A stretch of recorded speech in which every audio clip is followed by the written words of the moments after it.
Bienvenue une fois de plus au programme d'information de Magnificat.tv consacré à l'actualité de l'Église. Nous sommes aujourd'hui le mercredi 9 août 2023. Voici les titres de notre journal. 1,5 million de personnes se sont réunies à Lisbonne pour rejoindre le pape lors des Journées mondiales de la jeunesse qui ont montré la vitalité de l'Église. La défense de la vie et l'invitation à travailler ensemble pour la paix et la protection de la nature, tels étaient les thèmes du discours du pape au corps diplomatique de Lisbonne. Le pape François est arrivé à Lisbonne le 2 août pour participer aux Journées mondiales de la jeunesse.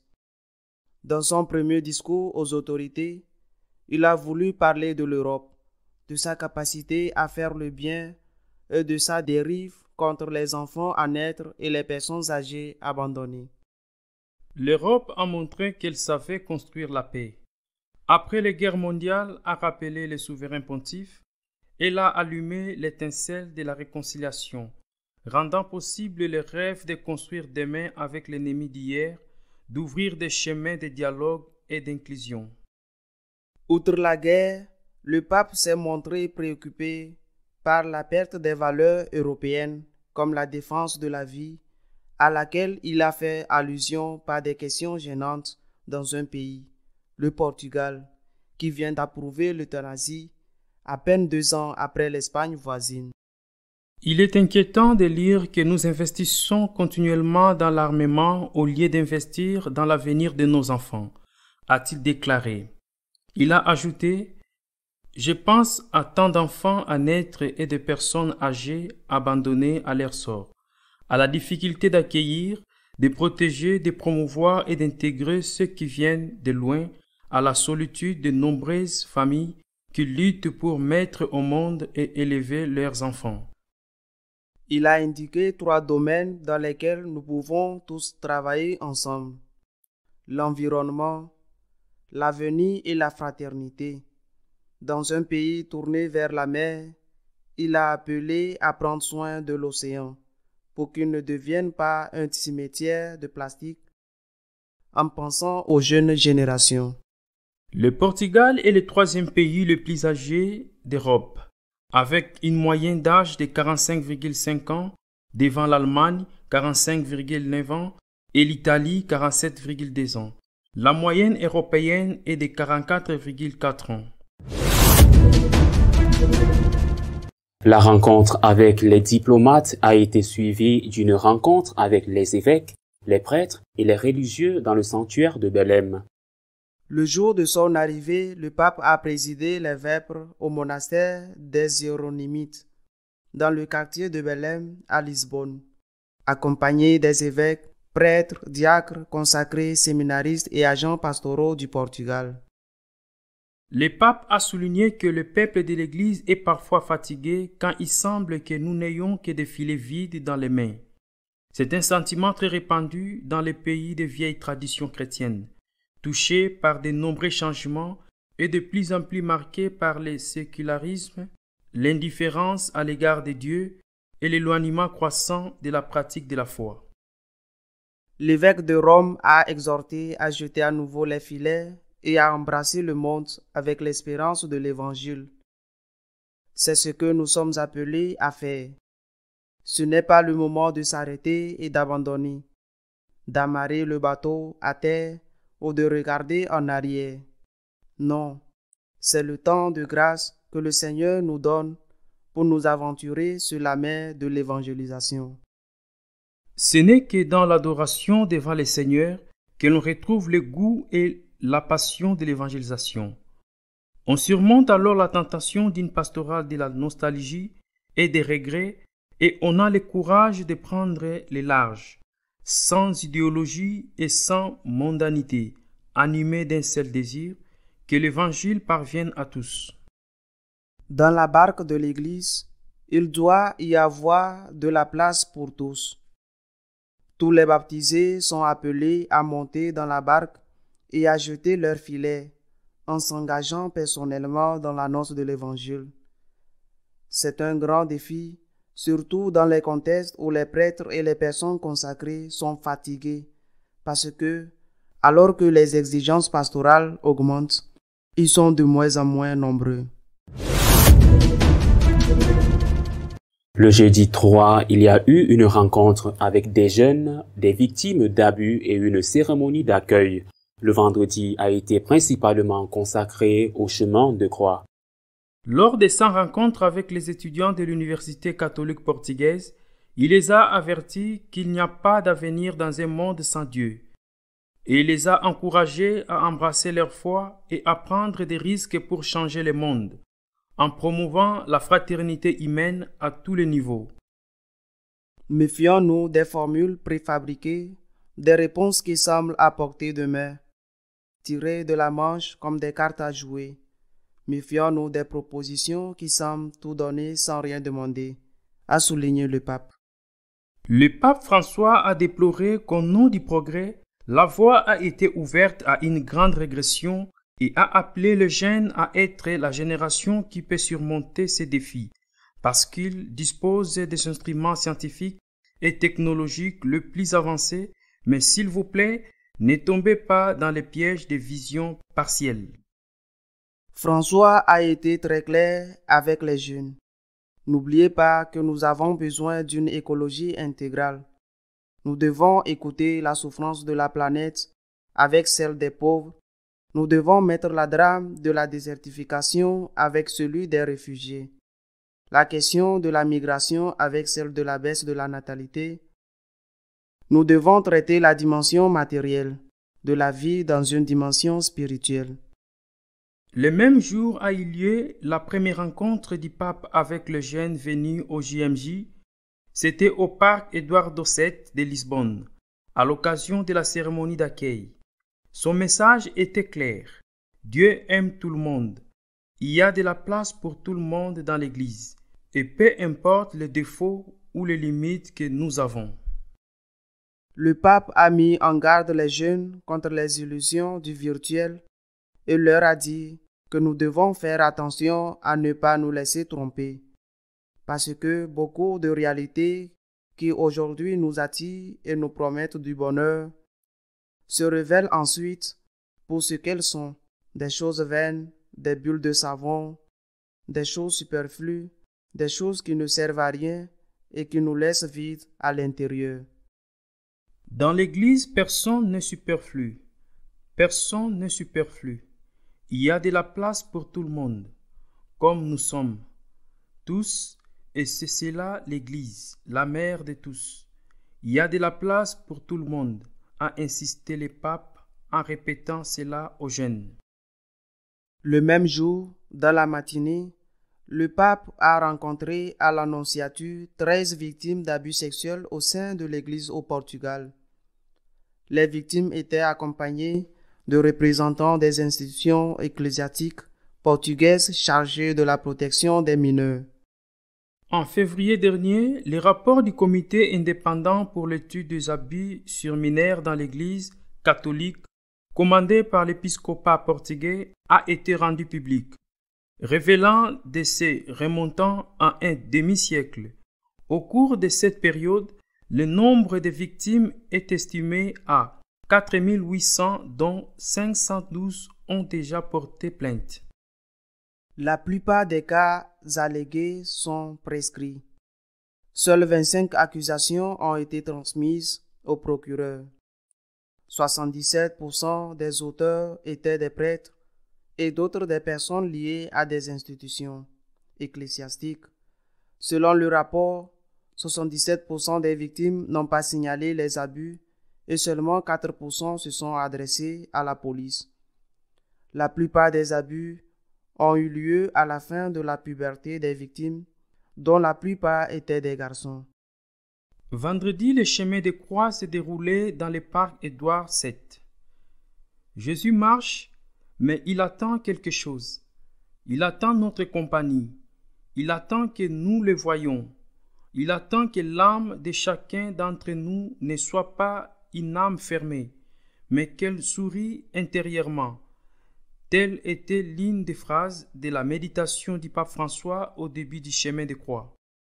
Dans son discours improvisé, prononcé avant le rite, le pontife a souligné le concept de voyage avec Jésus et rappelé que le Seigneur, lorsqu'il était parmi nous, marchait en guérissant les malades, en prenant soin des pauvres, en faisant la justice. Il marchait en prêchant, en nous enseignant.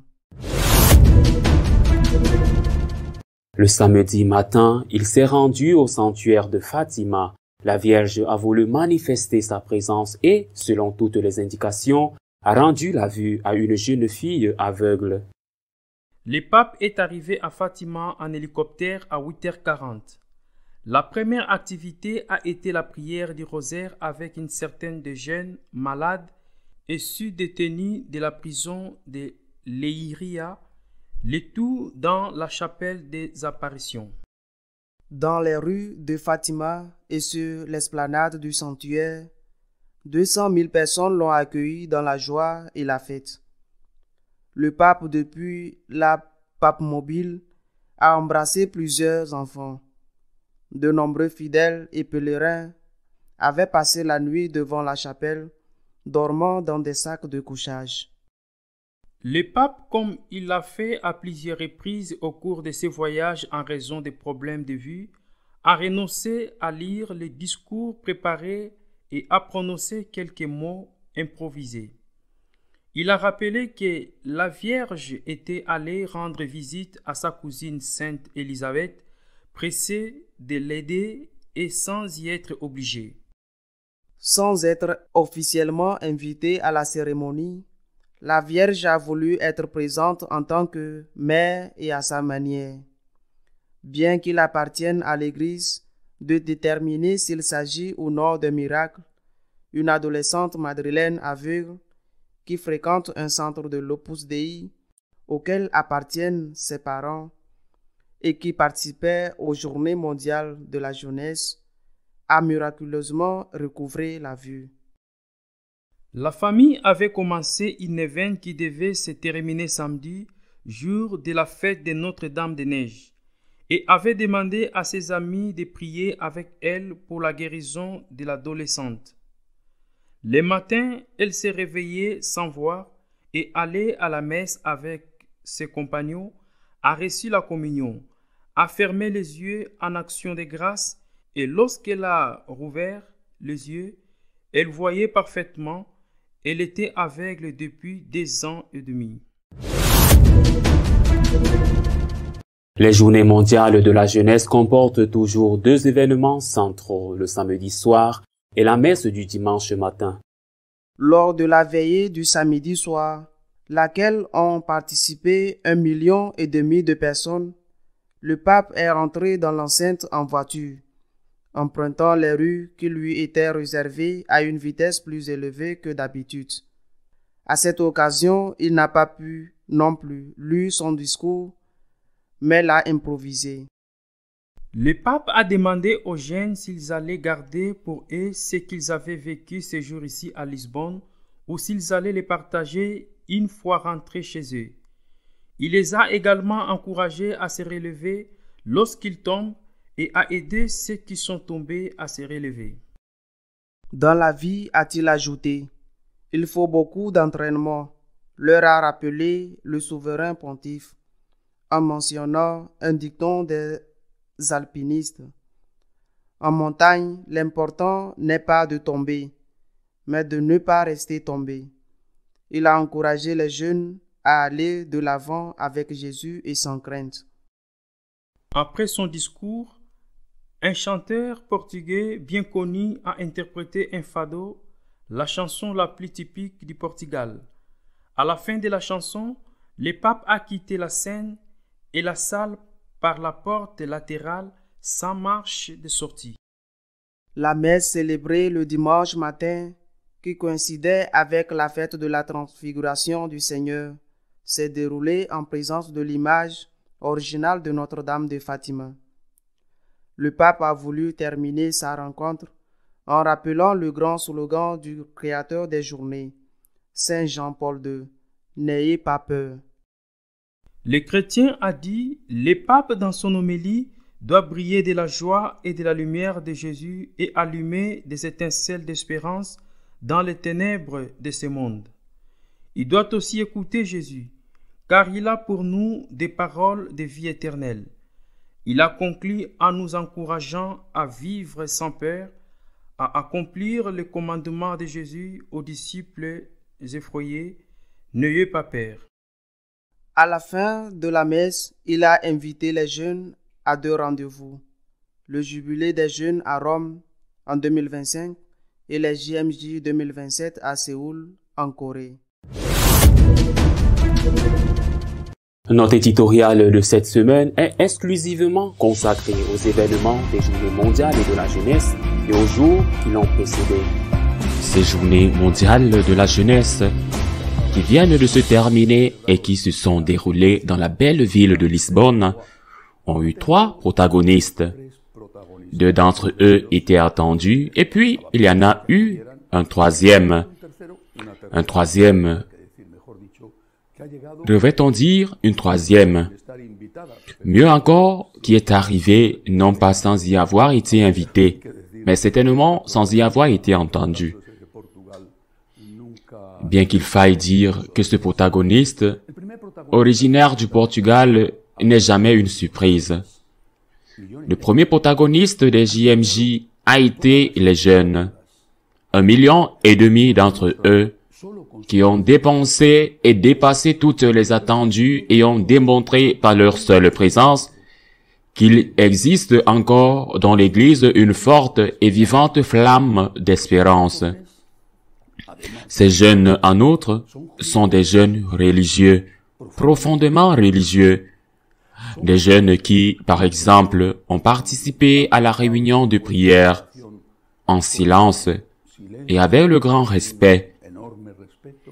Des jeunes qui ont assisté aux conférences préalables au JMJ, en donnant la priorité aux conférenciers, aux orateurs, qui étaient plus fidèles à l'orthodoxie catholique, à la tradition que d'autres. Par exemple, James Martin, on estime, en étant très généreux, qu'il a eu environ 3000 participants. Monseigneur Barron des États-Unis en a eu plus de 20 000. Je sais que cela ne plaît pas beaucoup dans l'Église, que les jeunes d'aujourd'hui sont plus religieux que les générations précédentes. Mais s'ils ouvraient au moins pour une fois les yeux sur la réalité, ils se rendraient compte que ces jeunes viennent d'une société profondément sécularisée, laïque même, agressive même, et que ce qu'ils recherchent dans l'Église, c'est qu'on leur parle de Dieu. Bien sûr, les autres choses sont bonnes, mais tout le monde le leur dit déjà. Les hommes politiques tiennent toujours des discours humanistes, même si c'est beaucoup de rhétorique pour eux. Ce que les jeunes attendent de l'Église, c'est qu'on leur parle de Dieu, de la pleine vérité qu'est Jésus, et non de vérité petite, aussi importante soit-elle, et cette pleine vérité, c'est Jésus. Comme ils l'ont vu, et beaucoup d'entre eux viennent de la conversion, c'est-à-dire d'une vie éloignée du Christ et de l'Église. Cette pleine vérité qu'est Jésus est la seule, l'unique, qui remplisse leur vie de sens. L'autre protagoniste des JMJ a été le pape qui, malgré ses 86 ans, a fait preuve d'une grande vitalité. Il est vrai qu'il a eu quelques difficultés à lire, mais il a fait preuve d'une grande vitalité et a été parfaitement en phase avec les jeunes qui lui ont manifesté leur affection. Ce qui l'a aidé lui aussi, et je pense qu'il s'est senti rajeuni. Il a dit des choses intéressantes, par exemple dans son discours devant le corps diplomatique et les hommes politiques portugais, où il a défendu avec clarté et passion la vie, de la conception à la mort naturelle, dans un pays comme le Portugal qui vient d'adopter une loi sur l'euthanasie. Mais si je devais choisir un concept qui a caractérisé tous ces discours, je dirais que c'est le concept d'inclusion. En fait, Certains médias l'ont baptisé le pape de l'inclusion. Tout le monde a sa place dans l'Église, a-t-il répété encore et encore. Tout le monde a sa place dans l'Église. Et Dieu aime tout le monde tel qu'il est.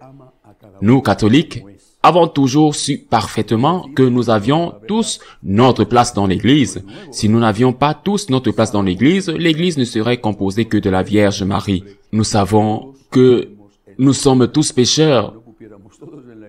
Et en fait, nous commençons la messe en disant cela. Le prêtre et les fidèles, nous savons que nous sommes pécheurs. Donc nous savons que nous avons tous, absolument tous, notre place dans l'Église. Et nous savons, et c'est une raison de grande espérance, que Dieu aime chacun de nous tel qu'il est. C'est vrai. Et ça l'a toujours été. Et l'Église n'a jamais dit le contraire. Ce qui se passe, c'est que ce n'est qu'une partie de la vérité, car l'autre partie de la vérité, c'est que si vous avez votre place dans l'Église, si vous êtes le bienvenu dans l'Église, quoi que vous soyez, ce que vous ne pouvez pas faire, c'est aller à la communion si vous êtes en état de péché mortel. Si Dieu vous aime tel que vous êtes, ce qui est vrai, ce qui se passe, c'est que Dieu veut, pour le bien des autres, auxquels vous n'avez pas à faire de mal, et pour votre propre bien, que vous vous améliorez, que vous vous convertissiez et que vous deveniez saints. Prenons l'exemple d'une mère, elle a plusieurs enfants, plus ou moins merveilleux, différents les uns des autres. Elle les aime tous. Elle les aime tous. Elle a un fils, par exemple, atteint d'un cancer, et un autre fils, toxicomane. Cette mère aime ses enfants. Le saint, le brillant, celui qui réussit, le cancéreux, elle les aime tous. Et elle les aime tels qu'ils sont. Mais cette mère veut que son fils cancéreux soit guéri et que son fils toxicomane sorte de sa toxicomanie. Je pense que c'est tellement évident qu'il est même étrange de le dire, parce que c'est comme dire que l'eau est humide.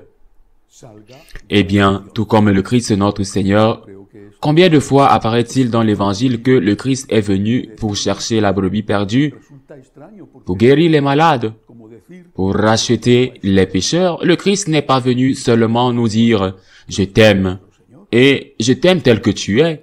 Il est venu pour dire « Je t'aime et je t'aime tel que tu es, mais je veux que tu sois meilleur ». Il est venu pour guérir les aveugles, pas pour dire à l'aveugle « Hé, tu n'es pas aveugle. C'est une histoire à dormir debout. Tu vois parfaitement bien. » L'aveugle dira « Eh bien, pour voir aussi bien que je vois, je me suis cogné partout. » Il n'est pas venu dire au pécheur qui s'est soumis à l'esclavage du péché, à l'esclavage du diable, il n'est pas venu lui dire « Mais mec, ce péché n'existe pas. Tu peux continuer à faire la même chose parce que le péché n'existe pas. » Parce que le pécheur qui l'écoute sûrement d'abord avec joie dira « Bon, mais ce comportement me fait du mal et je fais du mal aux autres. » Le Christ est venu chercher la brebis perdue. Il ne la laisse pas perdue et quand il la trouve, la brebis perdue, il la ramène à la bergerie. Il ne dit pas à la brebis « Courage petite, continue à aller toute seule.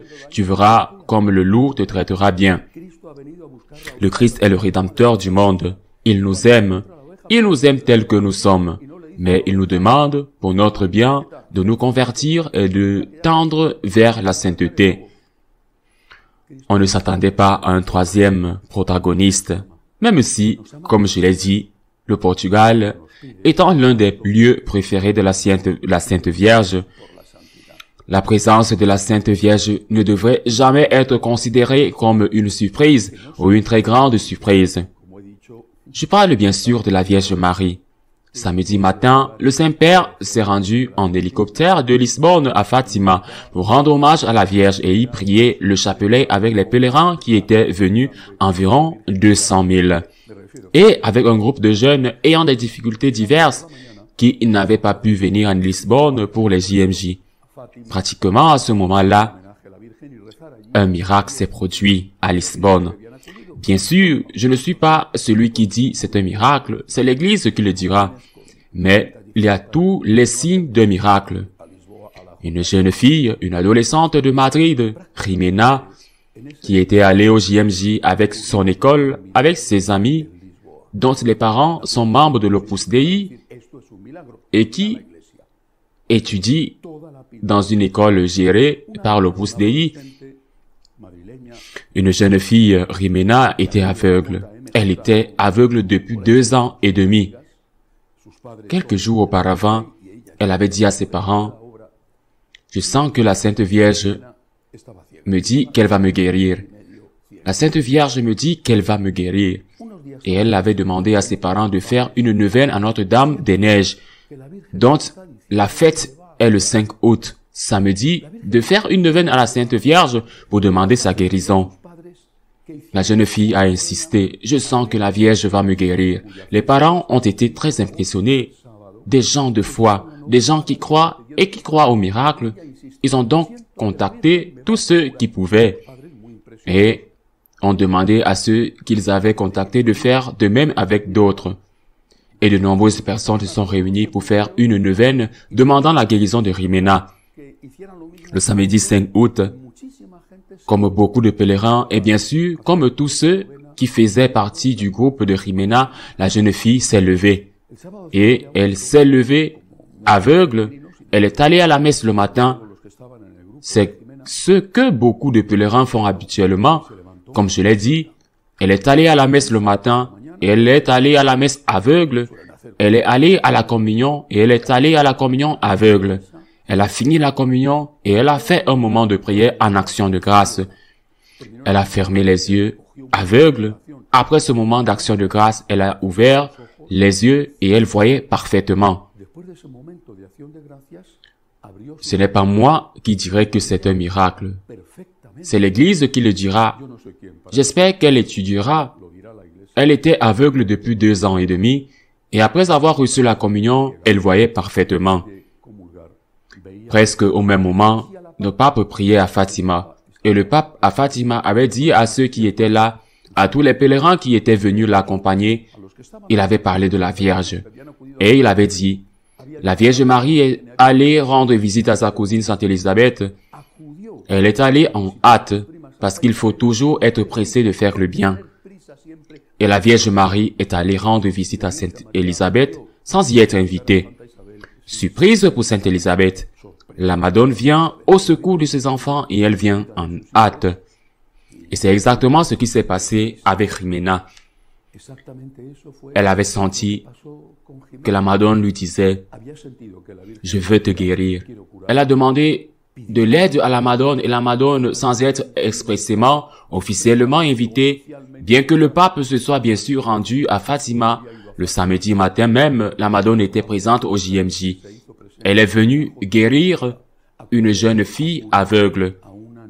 La guérison d'une personne aveugle a toujours été interprétée lorsque nous lisons ces miracles dans le Nouveau Testament, nous, non seulement comme un fait physique qui permet à une personne de voir ou de recouvrer la vue, selon qu'elle est aveugle de naissance ou non, mais elle a toujours été interprétée comme un symbole selon lequel, en étant avec le Christ, nous voyons ou marcher dans la vie, c'est-à-dire que nous apprenons à distinguer la vérité du mensonge et le bien du mal, dans un contexte où l'on parle d'inclusion, ce qui est merveilleux, dans un contexte où l'on parle d'inclusion et où l'on dit que tout le monde a sa place et que Dieu vous aime comme vous êtes.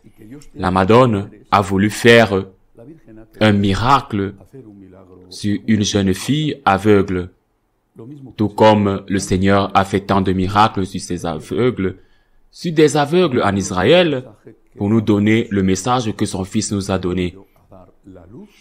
Je suis venu pour éclairer les aveugles, pour guérir les malades. Je suis venu pour sauver les pécheurs. La Madone ne dit pas à Rimena, tu n'es pas aveugle, c'est ta suggestion, tu n'es pas aveugle. La Madone vient rapidement, au bon moment, au milieu des JMJ. Elle vient rapidement pour guérir une petite fille et pour nous donner le même message qu'elle nous a laissé et que son Fils nous a dit tant de fois. Je ne suis pas venu vous dire que le péché n'existe pas. Je ne suis pas venu vous dire que ce que vous faites est mal. Je ne suis pas venu vous dire que vous pouvez faire tout ce que vous voulez parce que rien ne se passera. Je suis venu vous dire que je vous aime et que je vous aime comme vous êtes, mais je veux que vous changiez. Je veux que vous soyez saints, parce que c'est le meilleur pour Dieu, le meilleur pour les autres, qui, si vous continuez à faire le mal, seront vos victimes. Et aussi le meilleur pour vous. Le message de JMJ a été donné à cette occasion par la Sainte Vierge. Naturellement, ils étaient au Portugal et Fatima était l'une de leurs maisons préférées et la Vierge nous a dit ce que Jésus a dit tant de fois. Il y a de l'espérance. Mais il y a de l'espérance pour ceux qui reconnaissent qu'ils sont malades et qui reconnaissent qu'ils ont besoin d'aide. Pas pour ceux qui, trompés ou se trompent eux-mêmes, pensent que leur situation est excellente, qu'ils sont en très bonne santé, qu'ils n'ont pas de péché et qu'ils n'ont même pas besoin d'essayer de sortir du péché parce qu'ils n'en ont pas besoin. Notre-Dame était présente au JMJ et nous a rappelé le message complet et véritable de Jésus-Christ. À la semaine prochaine, si Dieu le veut. Si vous souhaitez être au courant de ce qui se passe dans l'Église, vous pouvez le faire à travers notre page d'information magnificat.tv. Nous continuerons à vous tenir informés de tout ce qui se passe dans l'Église. À nous revoir la semaine prochaine, si Dieu le veut.